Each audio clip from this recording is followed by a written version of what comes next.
Welcome to TSX Quarterly, the podcast that brings you publicly available earnings calls from companies listed on the Toronto Stock Exchange in one convenient location. Gone are the days of looking through confusing websites. You'll find the important information right here. Enjoy the call.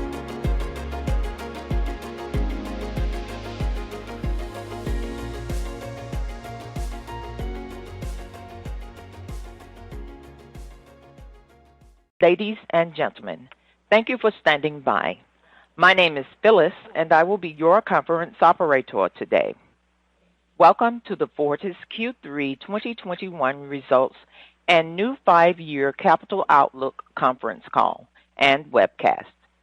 During the call, all participants will be in a listen-only mode. There will be a question-and-answer session following the presentation. At that time, those with questions should press star followed by 1 on your telephone. If at any time during the conference you need to reach an operator, please press star 0. At this time, I would like to turn the conference over to Stephanie Amaimo. Please go ahead, Ms. Amaimo. Thanks, Phyllis, and good morning, everyone.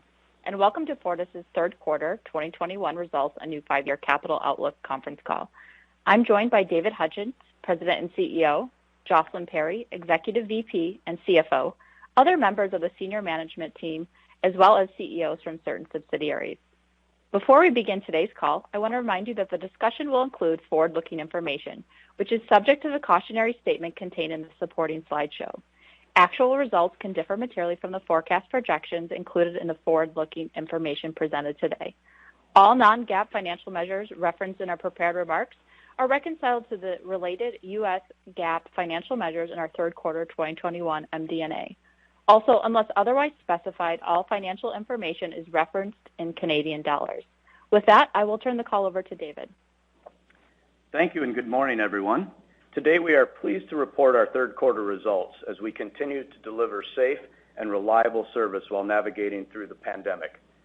Financially, our third quarter results reflect strong core operations, moderated by a lower foreign exchange rate and cooler than normal weather in Arizona. On a year-to-date basis, we have delivered strong earnings growth absent foreign exchange. We are on track to deliver our $3.8 billion capital plan for 2021 with $2.6 billion invested through September.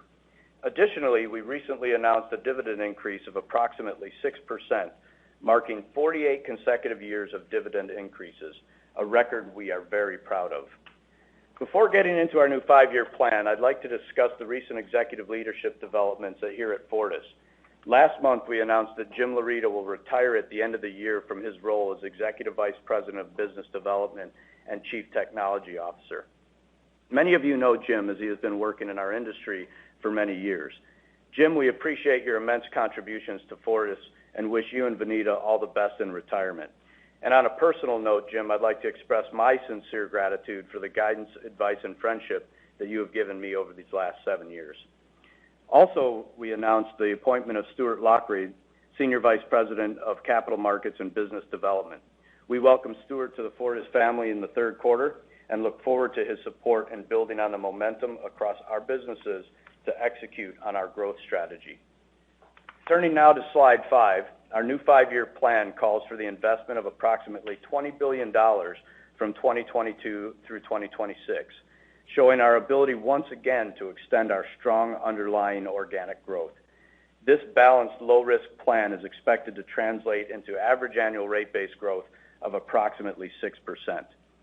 Our plan shows we've come a long way since October of 2016, when Fortis acquired ITC and was first listed on the New York Stock Exchange. After that transaction closed, we rolled out a 5-year capital plan of $13 billion for 2017 through 2021. While that seemed ambitious at the time, we're now on track to invest approximately $18 billion, an additional $5 billion over that same period, translating into rate-based growth of $8 billion or 6% on an average annually. The new capital plan invests in our energy infrastructure and supports a cleaner energy future and includes $1 billion of incremental investments at our regulated utilities. Drivers of the increase include customer growth, enhancements to transmission reliability and capacity, and investments in cleaner energy. This growth in capital is reduced by a lower assumed exchange rate, which decreases the plan by approximately $600 million. The new plan is highly executable, with approximately 85% consisting of relatively small projects. The remainder consists of what we define as major capital projects, those exceeding $200 million, or just 1% of the 5-year capital plan. Our plan includes 11 such projects, including the $200 million Okanagan capacity upgrade project at Fortis, BC, that will address customer growth in the region through expansion of the existing natural gas transmission system. As the pie chart on the left-hand side of slide 8 highlights, nearly all of our new capital plan supports energy delivery and the transition to a cleaner energy future. Our utilities are planning for cleaner energy investments of $3.8 billion through 2026, a $500 million increase compared to our prior plan.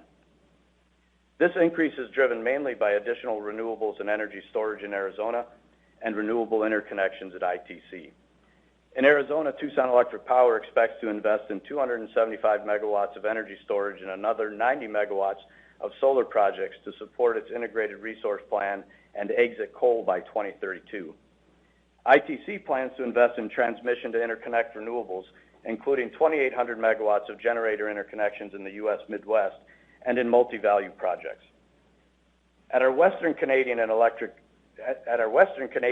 and gas utilities, clean energy initiatives include renewable and liquefied natural gas investments in British Columbia and distributed energy resource integration investments in Alberta. Investments in the Wataynikaneyap transmission project in Ontario and alternative energy technologies and battery investments in the Caribbean also support our sustainability strategy.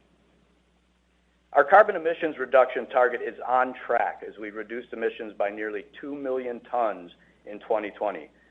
With our continued investment in cleaner energy infrastructure, the planned closure of the San Juan Generating Station next year, and the beginning of seasonal operations at Springerville Generating Station, we are well on the path to meet our 75% carbon emissions reduction target by 2035. Our target is balanced and ensures reliable and affordable service while providing time and support for impacted communities. By 2035, we expect 99% of our assets will be related to energy delivery and renewable carbon-free generation. Beyond reducing Scope 1 emissions, all of our utilities are focused on improving their environmental footprint, including their Scope 2 and 3 emissions.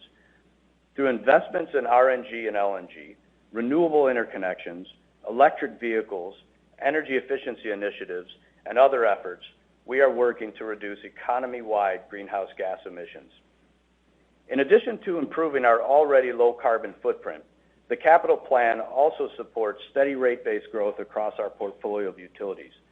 Central Hudson continues to lead the way with average annual rate-based growth of over 7%, driven by investments in infrastructure upgrades and information technology. Our consolidated rate-based growth will be mainly driven by our 3 largest utilities, ITC, Fortis BC, and UNS Energy. The plan is expected to increase rate base by $10 billion, from approximately $31 billion in 2021 to nearly $42 billion in 2026, supporting average annual rate base growth of approximately 6% through 2026. We have many other opportunities that could expand and extend growth at our regulated utilities, which are not reflected in our capital plan today. As we have previously discussed, ITC is strategically positioned in the Midwest to invest in incremental transmission required to support a renewable energy transition in the United States. The Lake Erie Connector Transmission Project and the MISO Long Range Transmission Plan could be large additions to our plan, and we expect to have additional clarity on these opportunities early next year. In Arizona, Tucson Electric Power's Integrated Resource Plan will require investments in renewables and battery storage beyond 2026 in order to exit its coal generation in 2032. At Fortis BC, reducing customer greenhouse gas emissions continues to be a priority. Whether it's LNG, renewable natural gas, or hydrogen, the infrastructure needed to support a decarbonized economy will complement our organic growth strategy and support Clean BC's roadmap to reduce customer greenhouse gas emissions. In light of these opportunities, as well as the potential acceleration of a clean energy transition in North America, we remain optimistic that we will be able to secure investments that will be additive to our current plan. Next, I'll spend a moment discussing recent increases in commodity prices and supply chain considerations given the impacts the pandemic is having on the economy. First, we are seeing increases in natural gas prices, which are impacting our utilities in British Columbia, Arizona, and New York. While hedging policies and recovery mechanisms for these costs vary by regulatory jurisdiction, they are ultimately recovered from customers. This is expected to increase our customers' rates while these higher costs persist. As prices moderate, the same mechanisms will allow those rates to decrease. We remain focused on mitigating customer bill impacts through energy efficiency and conservation programs wherever possible. We will also continue our efforts to manage costs across our enterprise through innovation and process improvements to maintain affordable service to the communities we serve. As it relates to the supply chain, our Fortis operating group is focused on proactively managing our supply requirements with coordinated buying and utilizing supplier alliances to maintain reliable service and ensure the execution of our capital plan. Notably, to date, we have had only minor supply chain concerns. However, we are currently doubling down on our supply chain efforts to be ready for 2022 and beyond. Due to the length of our planning cycle and the long-term nature of our capital plan, the recent price increases for commodities such as steel and copper are not fully reflected in our 5-year plan. We will be evaluating these impacts going forward. As I mentioned, last month, our board of directors declared a fourth quarter dividend of 53.5 cents, representing an increase of approximately 6%. Again, this marks 48 consecutive years of dividend increases. The strength of our local energy delivery businesses, coupled with our diverse geographic and regulatory footprint, positions us well to extend this record. And to that end, today we are reaffirming our 6% average annual dividend growth through 2025. Now I will turn the call over to Jocelyn for an update on our third quarter financial results. Thank you, David, and good morning, everyone. Turning to slide 15, reported earnings per common share for the quarter was 63 cents, consistent with the third quarter of 2020. Adjusted earnings per common share was 64 cents, 1 cent lower than the third quarter of 2020. During the quarter, cooler weather in Arizona tempered earnings by 5 cents, while a lower foreign exchange rate lowered EPS by 3 cents. Excluding these impacts, our regulated utilities delivered strong results driven by rate-based growth, new customer rates at TEP, and higher earnings at ITC, Fortis Alberta, and in the Caribbean. For the 9 months ended September 2021, adjusted EPS was $1.96 per common share, 8 cents higher than the same period in 2020, and this growth was despite the FX impact of 10 cents year to date.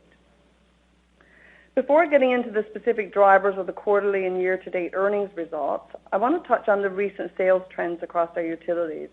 And similar to the previous trends we discussed last quarter, we continue to see an increase in the commercial and industrial sales and lower residential sales. Notably, commercial and industrial sales increased 6% for the quarter.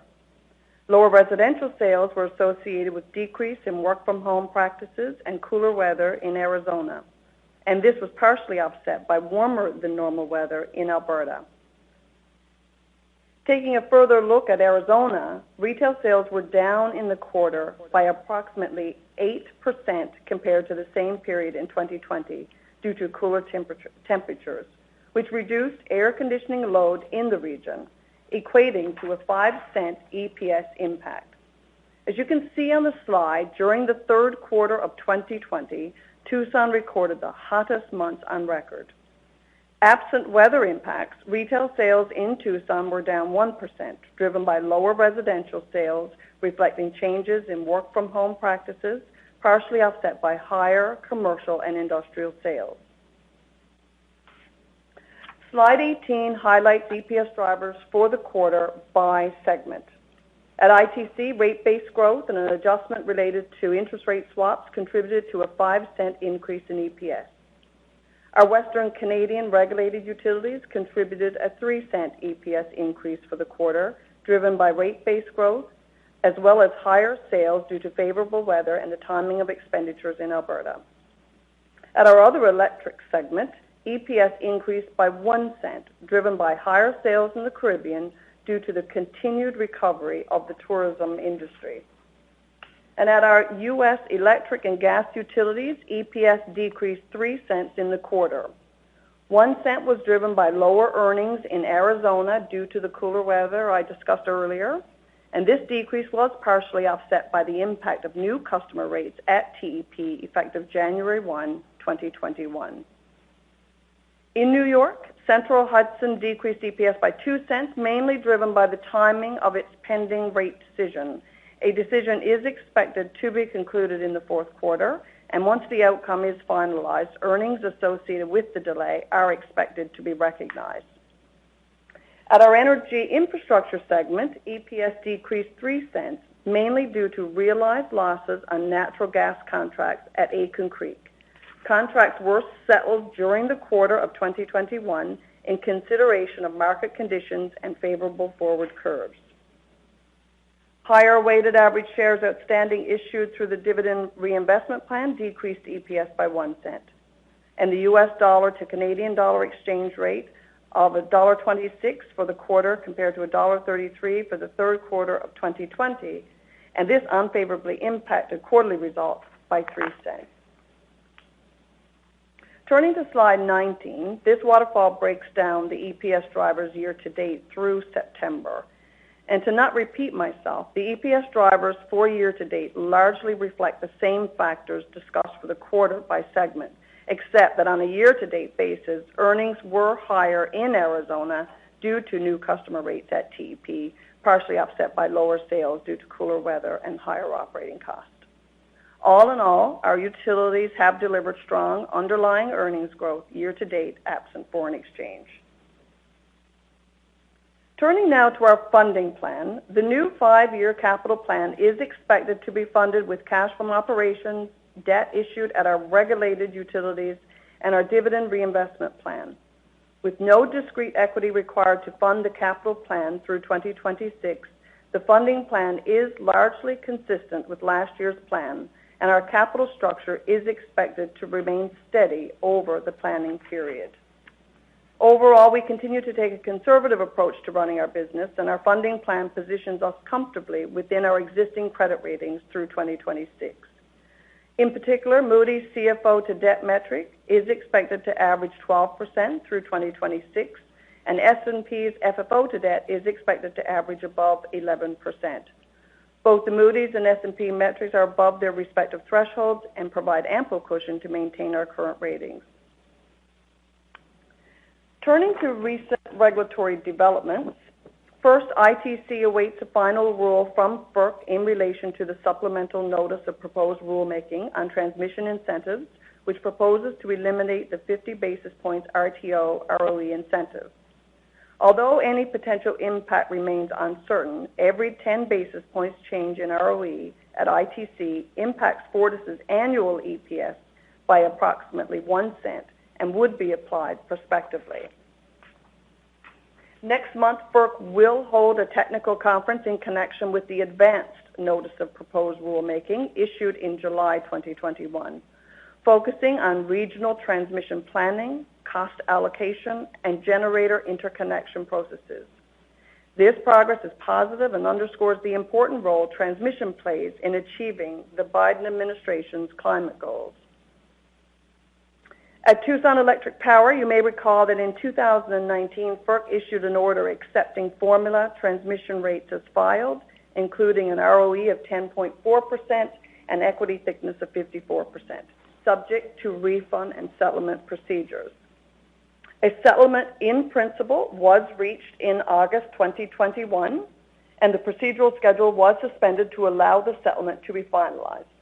The timeline and outcome of this proceeding remains unknown.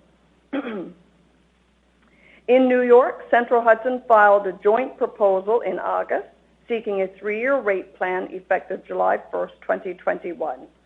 The proposal includes an ROE of 9% and an equity layer of 50%, declining by 1% annually to 48% in the third rate year.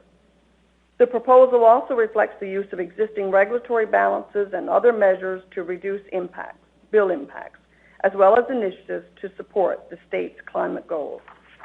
An order from the New York Public Service Commission is expected in the fourth quarter of this year. And that concludes my remarks. I'll now turn the call back to David. Thank you, Jocelyn. So why invest in Fortis? It's simple.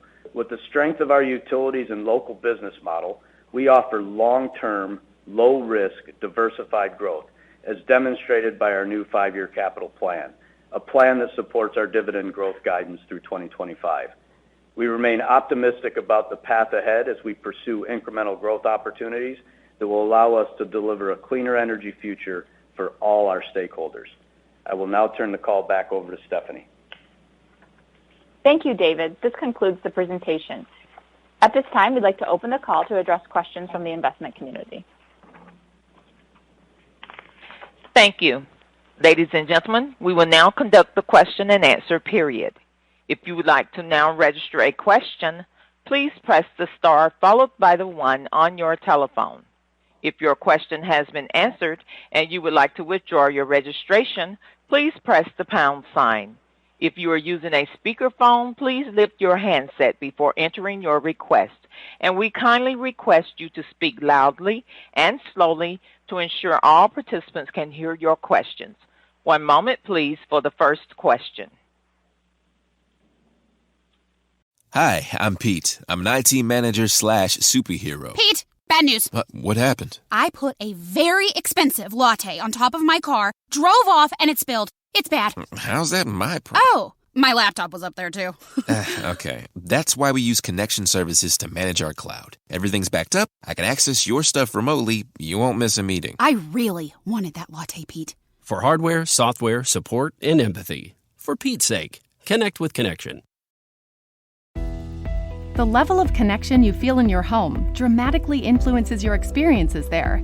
Get the tools to control that connection in your communities with the first multifamily platform that unifies management and resident experiences to create smart apartments. Talk to a RealPage consultant today to see how your properties can meet the future of multifamily with the Smart Building Suite.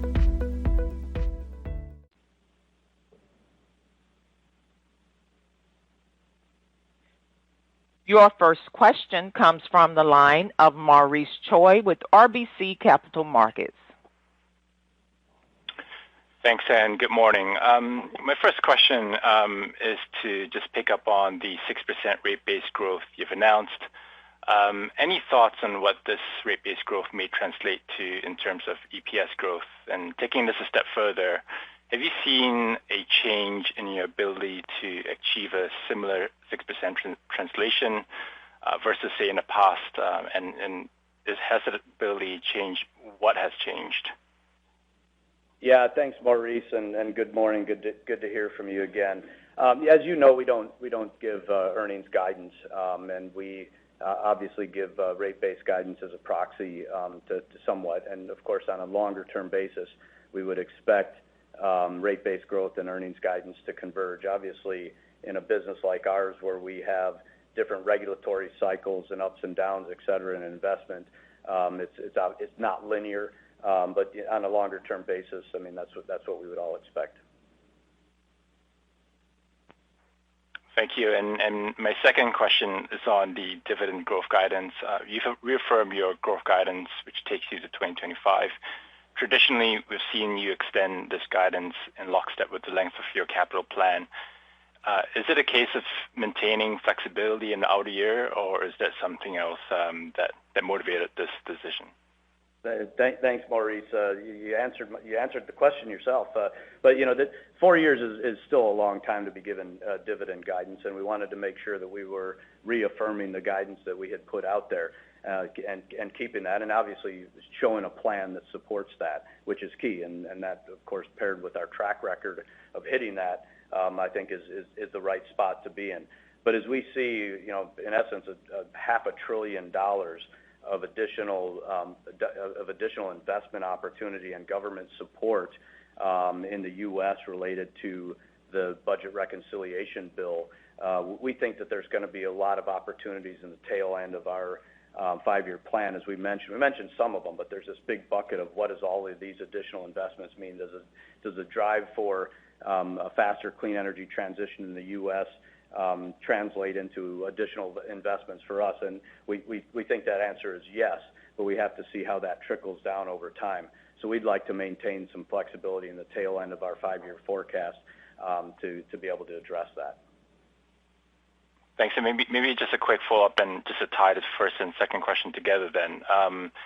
If you expect over the long term for EPS and rate-based growth to converge, and in this case you're hoping to have flexibility on the dividend outer year, is there a target dividend payout ratio that in your mind you're looking at as you balance all of these decisions?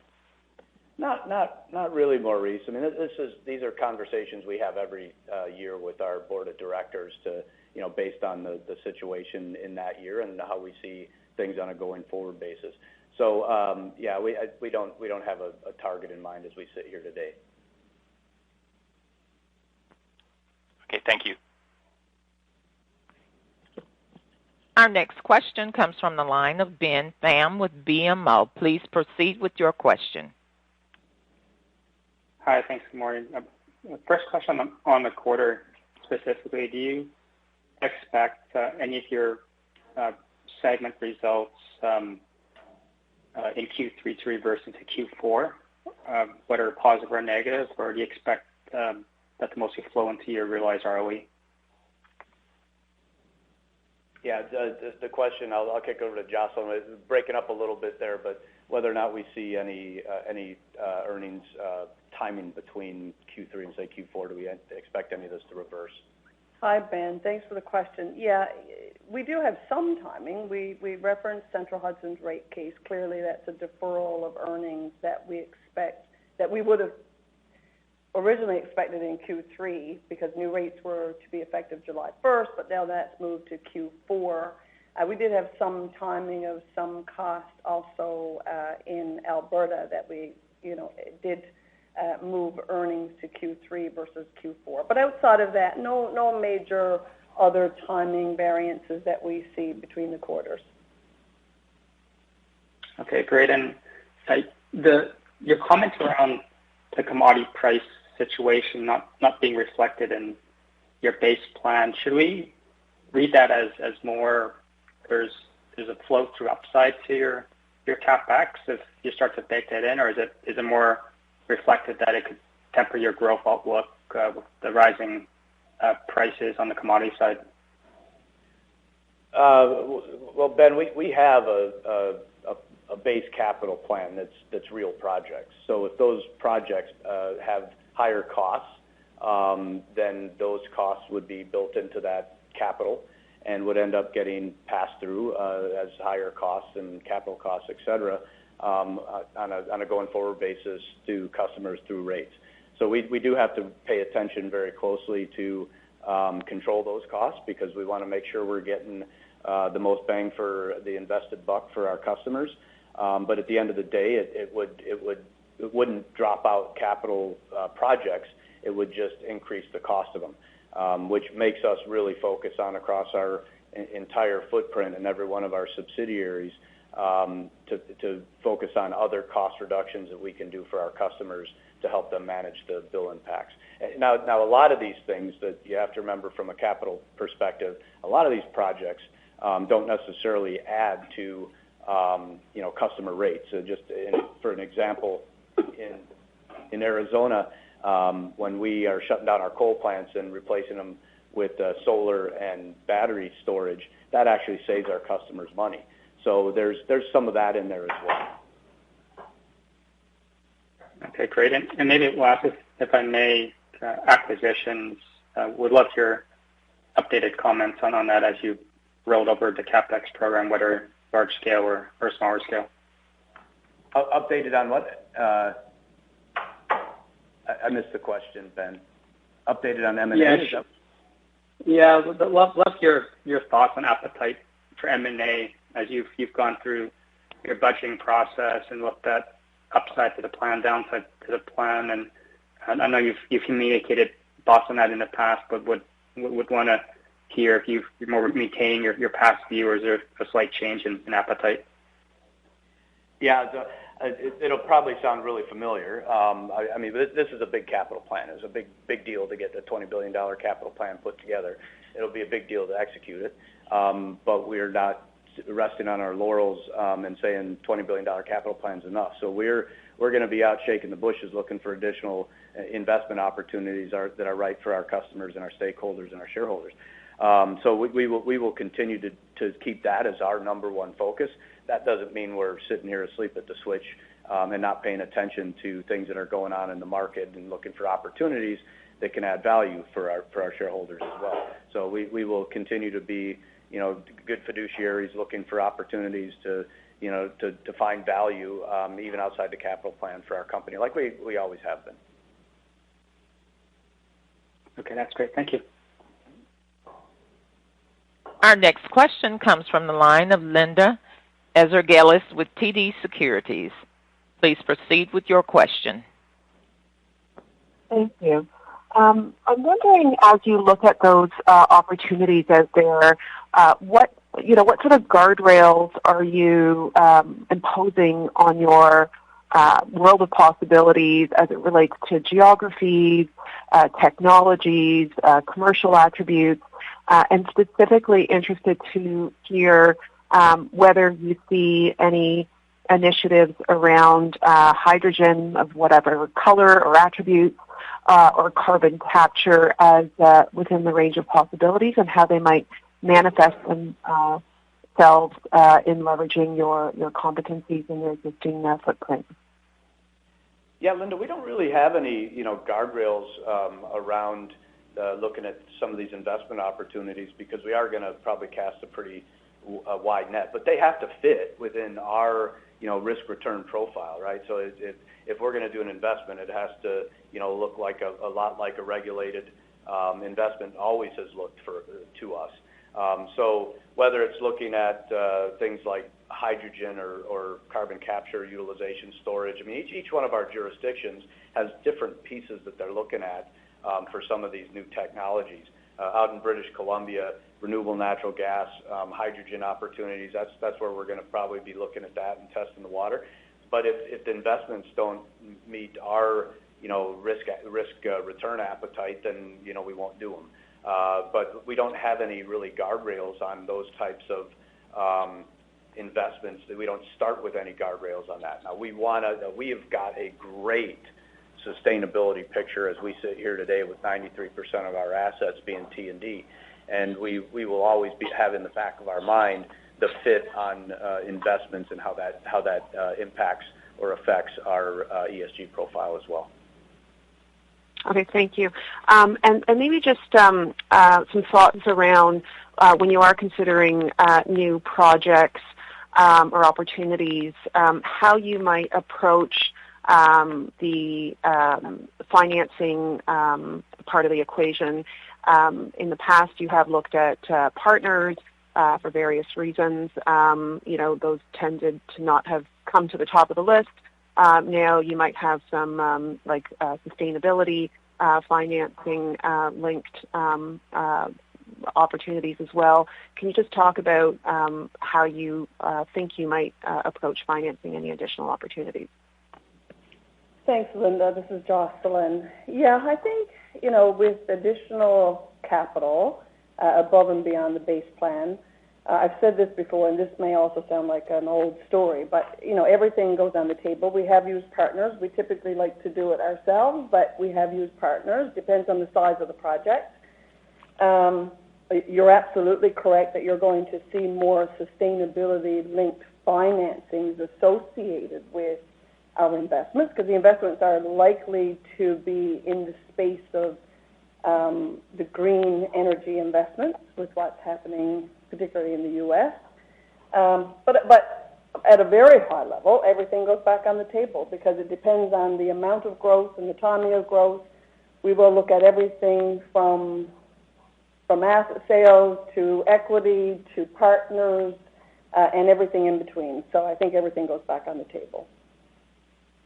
Okay, thank you. And just as a follow-up, given the expectation that interest rates might be going up, how might you think about potentially pre-funding taking a more conservative approach to kind of lock in any sort of financing costs associated with the capital spend that you're certain will come? Yeah, Linda, I think you've hit it. We did the same thing in 2020 as well. When COVID hit, we advanced a lot of financing. So I know right across our organization now we are looking at all of our financing, where it's appropriate to do interest rate locks or whether it's appropriate to advance. So all of our subs are looking at this. Most of our financings are within the regulated utilities, as you would know.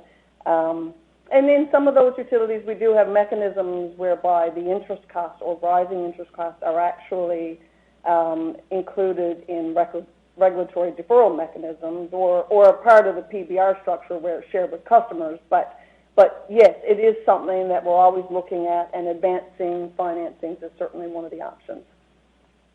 Great, thank you. I'll jump back in the queue. Our next question comes from the line of Rob Hope with Scotiabank. Please proceed with your question. Morning, everyone. Just want to first focus on kind of some of the potential additions to the capital plan. Lake Erie Connector, the government's kind of, looking at that plan. Can you maybe comment on kind of your discussions with off-takers there, as well as kind of what next steps and when that could be put in the capital plan?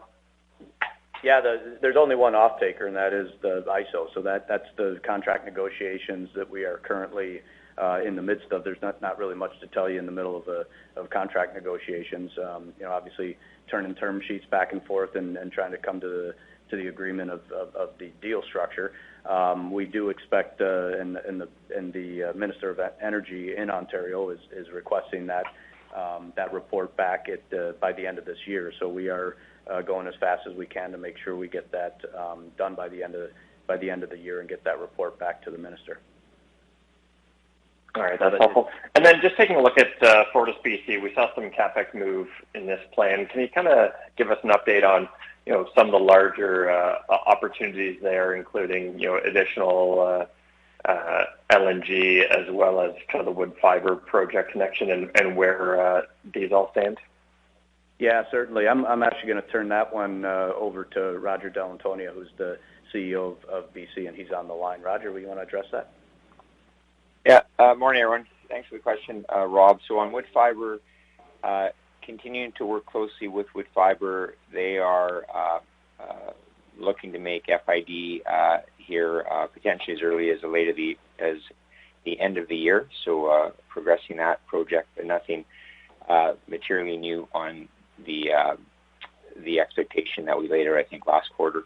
As far as other opportunity, the focus for us is LNG bunkering right now, working closely with proponents and the government on the EA process on the Tilbury Marine Jetty, and once that is in hand, we would look to an expansion of the opportunity for LNG bunkering. All right, thank you. Appreciate the color. Our next question comes from the line of Michael Sullivan with Wolfe Research. Hey, everyone. Good morning. Morning, Michael. My first question was just, can we get a little more of an update on the latest expectations for timing around the MISO long-range transmission plan and any additional color on expectations there? Yeah, the timing is slipped, as I think we were kind of radioing earlier this year that it was going to be quite a feat to get those projects in front of the board before the end of the year. And indeed now MISO is publicly saying that study, basically the first mover project, should be out in February of 2022 with the hope of getting those before the MISO board for approval in March of 2022. So it has slid, which is we want to hear the outcome of that probably more than anyone else. And as soon as we hear it, we'll make sure that we get that out to you all as well. Okay, great, thanks. And my second question was just, can you quantify the earnings pickup that we should expect from the New York rate order in Q4 if the settlement's approved as is? And as a follow-on to that, just remind us how that addressed COVID and in New York and any potential recovery there? Michael, this is Jocelyn. I would say a couple of pennies, 2 pennies, that you'll see a pickup from what should have probably been recorded earlier rather than later. So you'll see that pick up in Q4. And then on the details around the pieces that are included in the settlement from a COVID perspective, the other half of your question, Charlie, you want to provide any color on that? So in relation to COVID, a couple of things were addressed for Central Hudson, even though the generic proceeding in New York continues. So for Central Hudson, part of our revenue requirement comes through finance charges, and obviously finance charges have been put on hold throughout COVID. So we did get treatment related to the lost revenue associated with finance charges, and we also were able to get deferral treatment for bad debts as well. So both of those are elements that are part of the generic proceeding, but were addressed directly in our settlement discussions. Got it. Super helpful. Thanks, everyone. Our next question comes from the line of Mark Jarvi with CIBC Capital Markets. Please proceed with your question. Thanks. Good morning, everyone. I want to come back to investments like the Lake Erie Connector project, or for something similar that you do down the road like that might not be in rate base. How would you think to frame that in terms of growth and impacts if it's not going to be in rate base and your hesitation to provide EPS growth? Yeah, I think, well, the way that you should think of that is it should look like a, kind of a rate-based asset. I mean, it's basically what we're trying to do is make this look like a contracted asset that mimics rate base. So, obviously the levels of, return, equity, all of that stuff are part of the negotiation, so we really can't give you that level of detail now, but that's how we're viewing it, and that's how you should view it as well. So if you were to sign a document on that agreement, you would kind of quote-unquote put it in as sort of rate base then in your growth forecast? Would we put it in as rate base in our capital forecast? Yeah. No, it would be in the capital, but not in a rate base number. Got it. Okay. And then obviously, David, a lot of headlines around Arizona, around another utility in the state. Maybe you can take this opportunity to kind of give us your updated view, maybe contrast, compare how you guys see yourselves position versus ASP. Obviously, you've already done your rate case, but sort of updated views given all the headlines going on there. Mark, I'm glad you asked, and I'm amazed that this question fell so far down the queue. I thought that it was on everybody's mind, given some of the analysis around the case, the APS's case recently. And, I'll start out by saying that this is definitely a utility-specific situation. This isn't a systemic issue or problem from a regulatory perspective in the state of Arizona. And I think if you listened, and you probably did, as I did, listen to some of the hearing, I think you'll see that's how these issues are being addressed, and the rhetoric around them from the commission is a utility-specific situation. Now, UNS and the utilities that we have in Arizona have a very good working relationship with the commission. We do everything that we possibly can to make sure that we build the trust with our regulators, and we do that through making sure that we're transparent and we have integrity with everything and every interaction that we have with that commission. That's been our MO. I've been testifying in front of that commission for almost 20 years, and can tell you that we make sure that we always do the things because we know that we got to do the things that maintain that trust, because we know as hard as it is to build, that it can go away pretty quickly.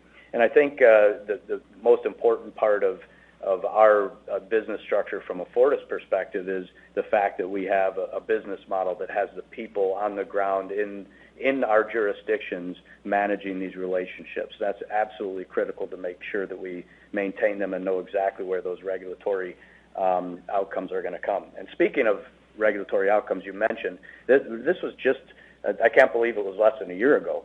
But less than a year ago, in December of 2020, we actually got a very constructive rate outcome from the Corporation Commission for TEP.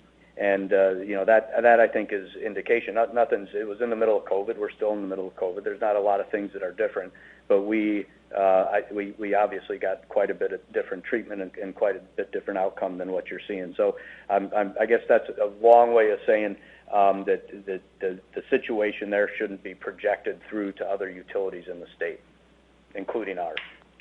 Got it. Thanks for those comments. And then just coming back to the supply chain question and rising CapEx costs, can you just remind us again, like on the PBR-based utilities, like out West Canada, I assume that there's capital trackers and things to manage that. Is it just the utilities with a historical test year where there'd be regulatory lag where you might feel a bit of, I guess, temporary pressure from higher CapEx costs? And you can kind of comment in terms of any sort of transient impacts around that. Yeah, that would be, you hit the nail on the head there. The Western Canadian utilities have PBR. They actually have inflation built into their rates as well, capital trackers, et cetera. ITC has a forward test year, so that all gets trued up. It's really probably only Arizona that would see a little bit of a drag on increased costs from an O&M and capital perspective. In Central Hudson? Central Hudson, Charlie, I have to say that's the rate structure I don't know quite as well as the rest. Charlie, you want to opine on that? So we have approved capital budgets and net plan targets within our rate structure. So if we experience higher costs, what it would typically do is it would not increase our capital budget in a particular year, but it would really kind of extend out our projects over longer periods of times because it may displace another project in order to cover those costs. Got it. That's very helpful. Thanks, everyone.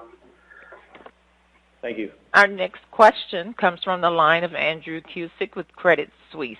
You may proceed with your question. Thank you. Good morning.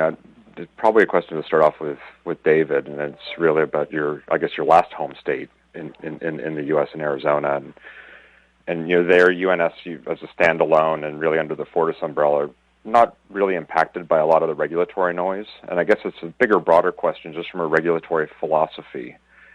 What's your thought on jurisdictional concentration, where you're the only utility in a region, versus having, we could call it a foil, a competitor or comparable within a certain jurisdiction that you can effectively play off as you've done in Arizona over the years? Yeah, Andrew, that's an interesting question. I think really we don't really look necessarily to have a foil or hide behind other utilities. We just want to be the best utility that we can be and let our record and the transparency that we give to our regulators stand on its own and create that relationship. So we're not necessarily looking for a foil, as it were. We are focused on doing regulation right. We're focused on having that relationship again with the regulators and making sure that we stay on side in everything that we do. There's a lot of there's a lot of competing interests that show up in a regulatory proceeding, and we want to make sure that we have those relationships not just built around with the commission, but around all of those stakeholders. And I think a great example of that is the process that we went through down in Arizona to get the integrated resource plan done. And it was that broad stakeholder process that brought everyone together. That's the kind of atmosphere that regulators are looking for these days. They have, obviously, agendas. They have plans and policies they want to implement, and we got to show up and help them implement those policies. Okay, that's helpful color and context. And I guess the next question, it's along the lines of regulation, but it's probably also more directed towards Roger, and it's really just on RNG. And obviously it's important. It's a small part of the overall business, but if you could just give us some color and context on just your RNG activities in BC and really beyond. Yeah, Roger, you want to take that? Yeah, thanks, Andrew. So the RNG story is developing quite nicely in BC.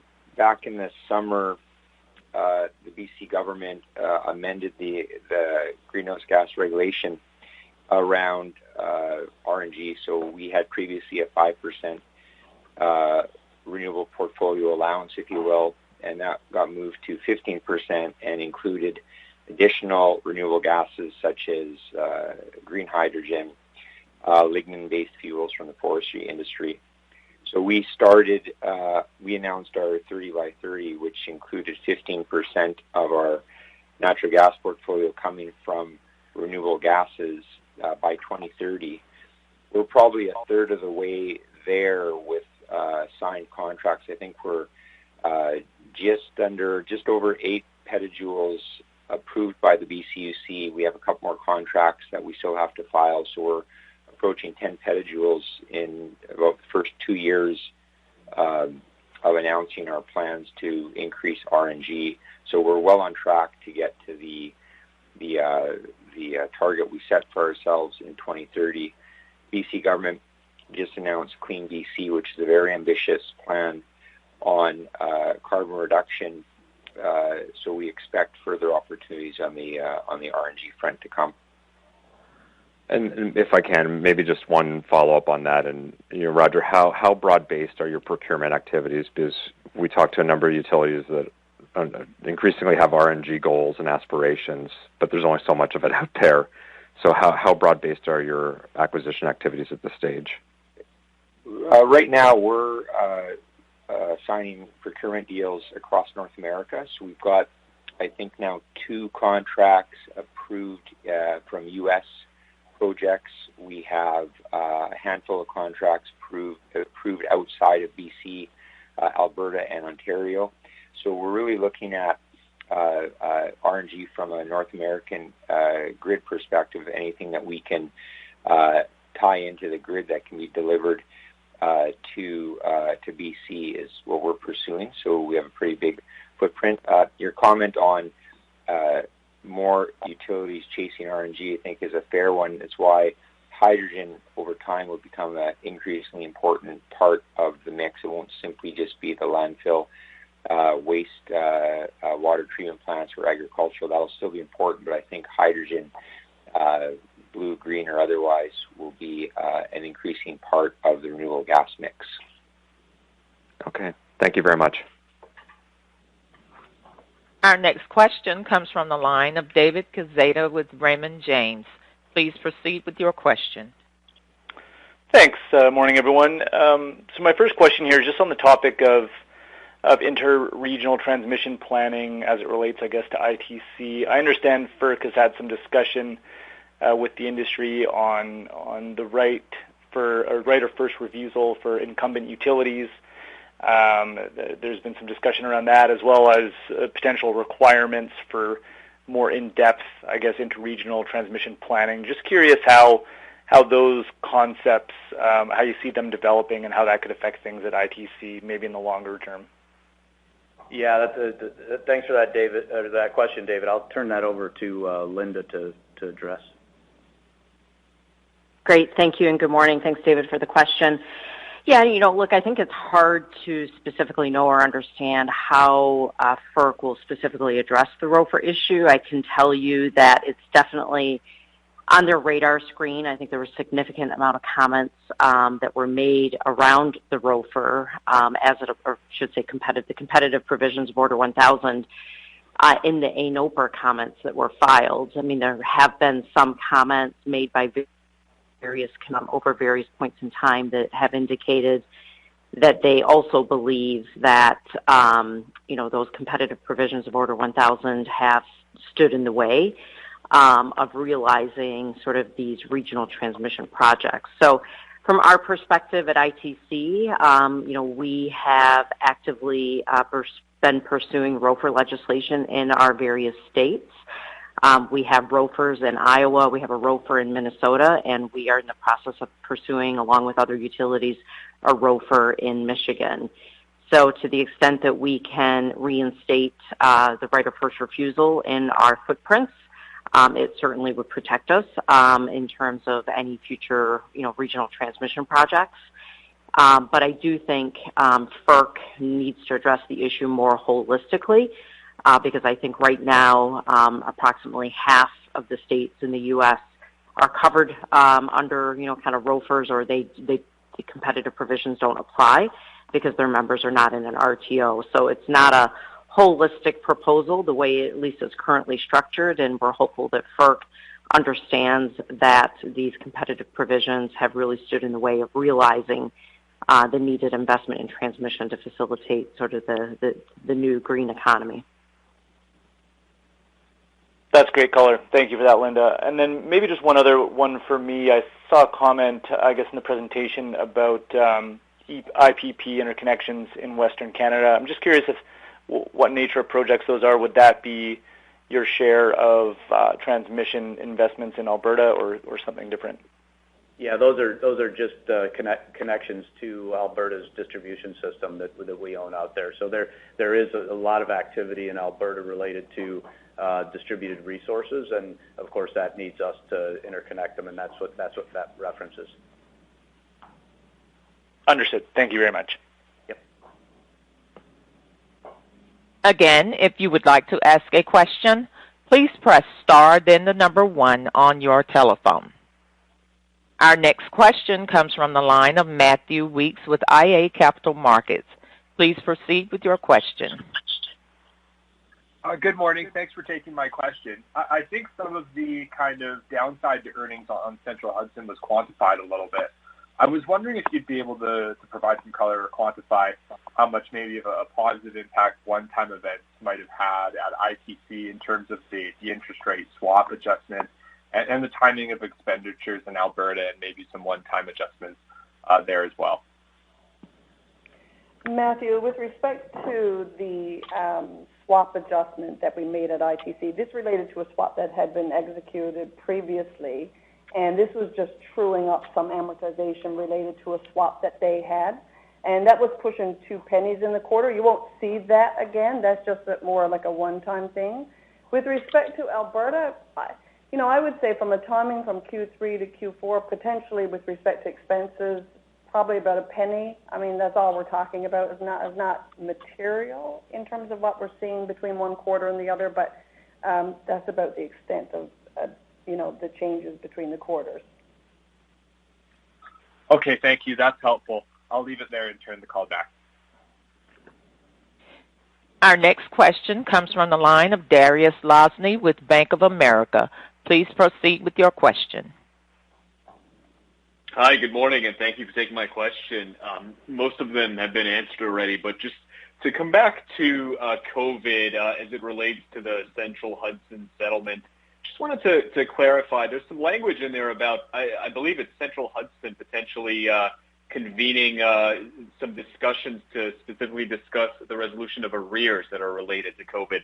I'm just curious, absent much updates in the generic New York docket, have those discussions taken place? And if so, can you give any update there? Yeah, I'll turn that one right over to Charlie. Thank you, Dave. So the New York Public Service Commission staff had put out a white paper associated with arrears management programs and related to COVID specifically. And then so that is essentially been rolled into the generic proceeding. So in our settlement discussions, there was a lot of conversation around arrears management programs. And we felt that it was best not to try to address that as an individual utility, recognizing it is within the generic proceeding. So rather than come to a conclusion on how we were going to handle an arrears management program, we agreed that following the agreement being approved, that we would participate in conversations about the different options associated with it. Now, as I mentioned earlier, within our settlement, we did come to agreement related to finance charges, we did come to agreement related to bad debt, and we did come to an agreement related to some of our COVID costs. But the concept of arrears management is a little bit more complicated, and a number of different ideas have been thrown around, which is why we agreed to not tie up our individual settlement when it was also being handled through a generic proceeding. I hope that answers your question. Yes, that's very helpful. Thank you very much. If I could ask one more quickly. On Alberta, it looks like, I realize it's a smaller piece of the overall pie, but it looks like on a percentage basis from last year's plan to this one, the planned CapEx over 5 years increased substantially. Can you just talk a little bit as far as is that a relative determination for that jurisdiction versus others, or just maybe specific opportunities that you're seeing there that perhaps you didn't 1 year ago when you put out the other plan? Just curious about the puts and takes there. Yeah, Darius, thanks for that question. And it's really a bit all over the map in Fortis, Alberta, because it's not like one big project or anything. It's customer growth and sustainment investments and new technology, et cetera. So there's a little bit of everything in that pot. I think probably what happened on a year-over-year basis from a plan perspective is last year when we were sitting here at this time, we basically had oil at $40 a barrel. Now it's at $80 a barrel. We're probably at the doldrums of the economy in Alberta, as well as in the deep throes of COVID, although we're still there. And so probably from a forecast perspective, we weren't seeing a lot of that growth opportunity going forward. And now we do. We see some of that growth coming back. We see oil and gas coming back. And frankly, we have looked at the capital budget with quite a closer eye and looking for opportunities. And investing in resiliency is also a big add there that the team has done since last year. So it's all of those things combined. So it's not one specific project to point to. Okay, that's very helpful color. Thank you, and I'll turn it back. Thank you. As there are no further questions, I would like to turn the call back to Ms. Amaimo. Thank you, Phyllis. We have nothing further at this time. Thank you, everyone, for participating in our third quarter 2021 results and new 5-year capital outlook conference call. Please contact Investor Relations should you need anything further. Thank you for your time and have a great day. Thank you for participating, ladies and gentlemen. This concludes today's conference. You may disconnect.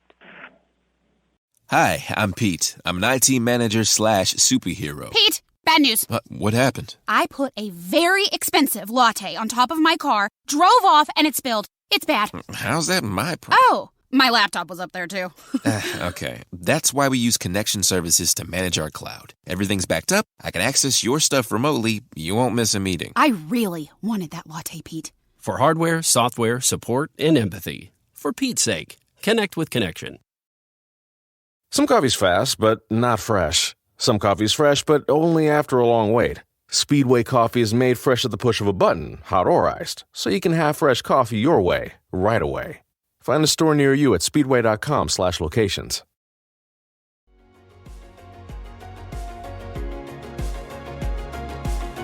Thank you for listening to TSX Quarterly. If you enjoyed the cast, remember to leave a good rating. And remember, for any additional inquiries, please consult the company's investor relations section on their website. See you next time.